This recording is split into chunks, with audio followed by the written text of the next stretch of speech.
Ibihe byiza mwe mwese mudukurikiye hano kuri Yesco TV, uyu ni umwanya tugenda tubabwira amakuru atandukanye ari kugenda avugwa hirya no hino mu bice bitandukanye by'igihugu, haba hano mu Rwanda ndetse no hanze yarwo, by'umwihariko mu myidagaduro. Reka tubabwire ko nyuma y'uko hashize igihe kinini umugore wa Theo Bosebabireba arwaye indwara imukomereye cyane, Theo Bosebabireba yavuze ko akomeje kugorwa no kuvuza umugore we umaze igihe kinini arembye bikomeye, akaba arwaye indwara y'impyiko, akaba asaba ubufasha avuga ko we yamaze gukoresha amafaranga ye yose yari afite, kugeza ubu akaba ari mu madeni menshi cyane. Ibi akaba yabigarutseho mu mashusho yifashe, aho yamanje kubwira abantu bamubaza impamvu atagishyira hanze indirimbo, impamvu yabyo akaza kubabwira ko biterwa no kuba umugore we amaze igihe arwaye indwara ikomeye cyane y'impyiko. Ibi yabigarutseho mu mashusho yifashe, aho yabanje kubwira abantu bamubaza impamvu atagishyira hanze indirimbo, impamvu ibitera, aho yaje kubabwira ko biterwa n'umugore we umaze igihe arwaye indwara imubaza cyane y'impyiko, bityo ko amafaranga yose yakoreshaga mu muziki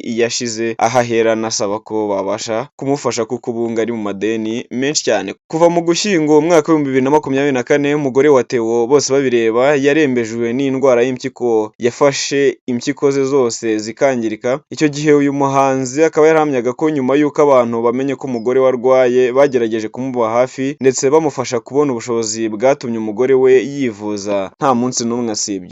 Umugore wa Theo Bosebabireba mu gihe atarahabwa impyiko akaba yivuza gatatu mu cyumweru, aho inshuro imwe byibuze akoresha Derize, ni ubwoko bw'umuti buvura ziriya mpyiko ze arwaye, aho bimusaba kwishyura ibihumbi 100 by'amafaranga y'u Rwanda. Theo Bosebabireba ni umwe mu bahanzi b'indirimbo zo kuramya no guhimbaza Imana bakunzwe hano mu Rwanda, akaba yaramenyekanye mu ndirimbo nka Bosebabireba yanamwitiriwe, Kubita utababarira, Ikizurubwa ndetse n'izindi nyinshi cyane yagiye ashyira hanze zakunzwe n'abatari bakeya. Tuvuye kuri uyu muhanzi Theo Bosebabireba, reka tujye kuri Willy Ndahiro uri mu bakunzwe muri sinema nyarwanda, akaba agiye gushyira hanze umukino w'ikinamico n'umuziki wakomowe ku nkuru y'umwami Ndabaga uzwi cyane mu mateka y'u Rwanda, ibyo yise Ndabaga the Musical. Ndabaga akaba azwi mu mateka nk'umukobwa wamenyekanye ku gikorwa cy'ubutwari budasanzwe yagize cyo gucungura se ku rugamba. Iki gikorwa ubusanzwe kikaba cyarakorwaga n'ab'igitsina gabo gusa. Uyu mukino ugaruka ku mateka ye ukaba uteganyijwe kumurikwa ku itariki y'umunani Ugushyingo umwaka w'ibihumbi 2025 muri BK Arena, ukazahuza umuziki gakondo nyarwanda, imbyino z'intore, ingoma z'umwimerere, amafoto n'amashusho agezweho ndetse n'imyubakire y'ikinamico y'uruhurirane rw'ubuhanzi buhanitse. Ni umushinga ugaragaza umuco n'uruhare rw'abagore mu kubaka igihugu, unibutsa ubutwari, ubwiyunge n'ishema ry'igihugu cy'u Rwanda. Uyu mushinga ukaba warakozwe na Willy Ndahiro ku bufatanye na sosiyete ya NI Communication na KA Venue Solutions Rwanda iyobora BK Arena binyuze muri gahunda yiswe Tonight is the Night.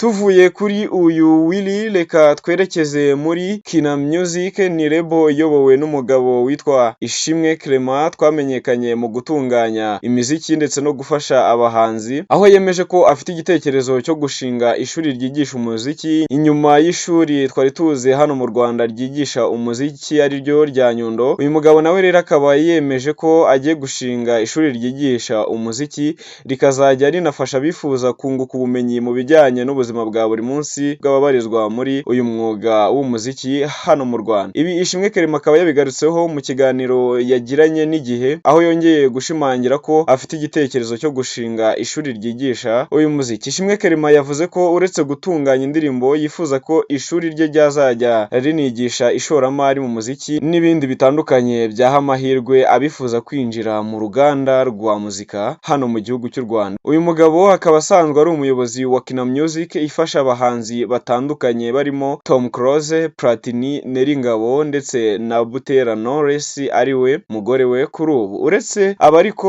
akaba yaranakoranye n'abandi bahanzi barimo Dream Boys, Christopher, King James ndetse n'abandi benshi bagiye bazamukira muri iyi lebo ya Kina Music. Uretse gufasha abahanzi kandi, Ishimwe Clement akaba ari umuhanga mu gutunganya indirimbo zabo cyane, kuko uyu mwaka yizihiza imyaka 20 ishize atangiye yatangiye akazi ke ko gutunganya indirimbo. Nubwo atekereza gutangiza ikigo cyigisha umuziki, Ishimwe Clement asanzwe atanga umusanzu mu ishuri rya muzika ry'u Rwanda, aho ajya anyuzamo akajya gutanga amasomo atandukanye mu gihe iri shuri rimwiyambaje.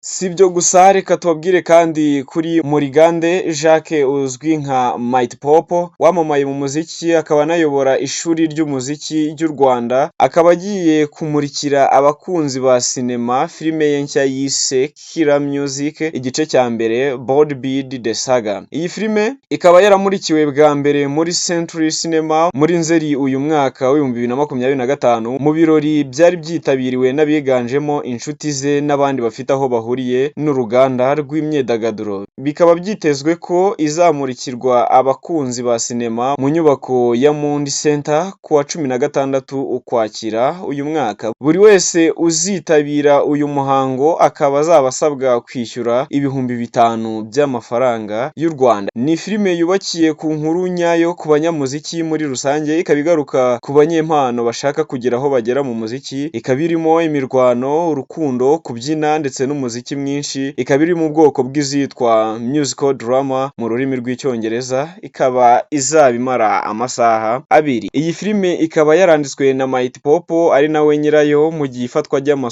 gihe ifatwa ry'amashusho yayo ryakozwe na Anirban Mitra ukomoka mu gihugu cy'Ubuhinde, igihugu kimenyerewemo gukora amafilime ahambaye.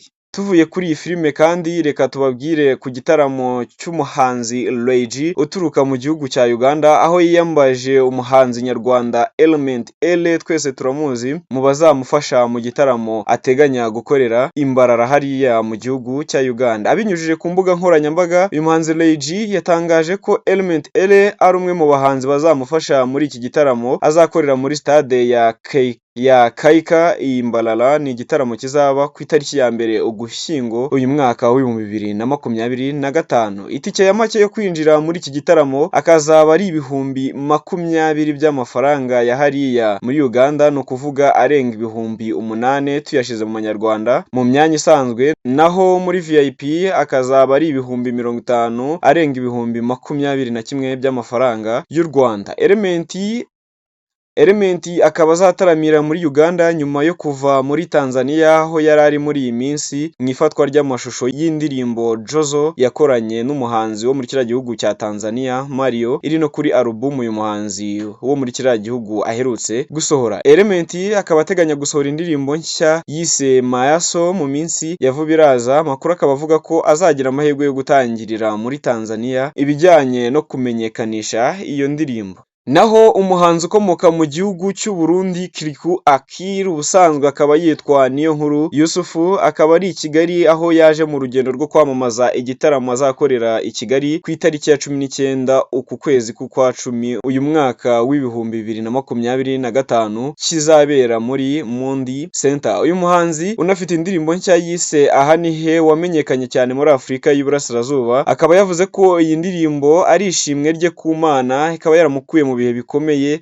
ikanamugeza aho atigeze atekereza, nubwo hari bamwe ngo batifuzaga kumubona atera imbere nk'uko abivuga mu ndirimbo ye. Uyu muhanzi akaba yanavuze ko iyi ndirimbo ye yuzuyemo ubutumwa bwo gushima Imana no kwishima imbere y'abamurwanyaga, kuko ari indirimbo imubwira ibyo yanyuzemo nuko Imana yamuhaye intsinzi afite kuri ubu. Kiriku akaba asanzwe ari umwe mu bahanzi muri kiriya gihugu cy'abaturanyi cy'u Burundi, akaba azwi mu ndirimbo nka Yarampaye yakoranye n'umuhanzi w'umunyarwanda Kivumbi Kingi, Biraharawe ndetse n'izindi zakunzwe, kandi akaba afite gahunda yo gukomeza gufatanya n'abahanzi bo muri iki gihugu cyacu cy'u Rwanda ku mishinga itandukanye y'indirimbo. Kigali Protocol itegura iki gitaramo Kiriku ajemo, ikaba yavuze ko iki gitaramo kizitabirwa n'abandi bahanzi barimo Bushari, Davis D, Yampano ndetse na Diezdora ba hano mu Rwanda, bakaba bazafatanya n'uyu Kiriku kuri icyo gitaramo ajemo. Iyi Kigali Protocol ikaba yongeyeho ko bishimira inkunga batewe na B1 Gin izabafasha mu gutegura iki gitaramo ku rwego rwo hejuru kugira ngo kigende neza.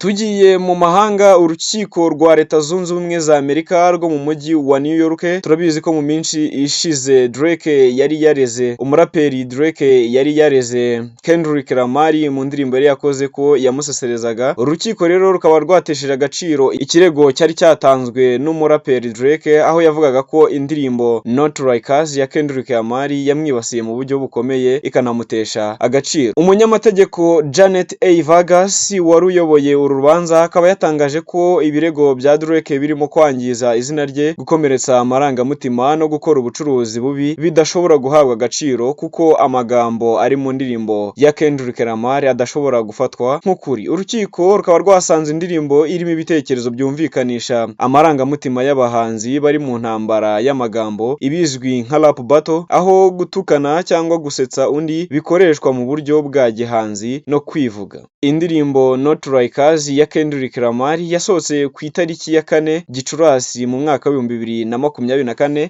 Iyi ndirimbo ikaba yarakunzwe cyane hirya no hino mu isi hose, igera ku mwanya wa mbere mu marushanwa yo kumva indirimbo ku mbuga zicururizwaho umuziki, kandi ikaba yaranegukanye Grammy mu cyiciro cya Record of the Year mu mwaka wa 2025. Kendrick Lamar kandi akaba yarayiririmbye muri Super Bowl halftime show yitabiriwe n'abagera kuri miliyoni 133 zose. Drake akaba yari yaratanze iki kirego muri Mutarama uyu mwaka, ashinja Universal Music Group gukoresha no kunguka ku nyungu zituruka ku butumwa bunyuranye bwo mu ndirimbo, aho avuga ko ibikorwa bya Rebo byagize ingaruka mbi ku izina rye. Urukiko rukaba rwatangaje ko amagambo yose ari muri iriya ndirimbo Not Like Us ari ibice by'umukino w'amagambo mu rwego rw'ubuhanzi, kandi atari ibirego bifatika bashinja Kendrick Lamar. Umunyamategeko Vargas akaba yanditse ko uwumva iyi ndirimbo atahita abasha kumva neza ibyo Kendrick Lamar yavugaga, ndetse ko nubwo amagambo akomeye cyangwa ateye isoni akiri mu rwego rw'ubuhanzi, agomba gufatwa nk'amarenga cyangwa ibitekerezo.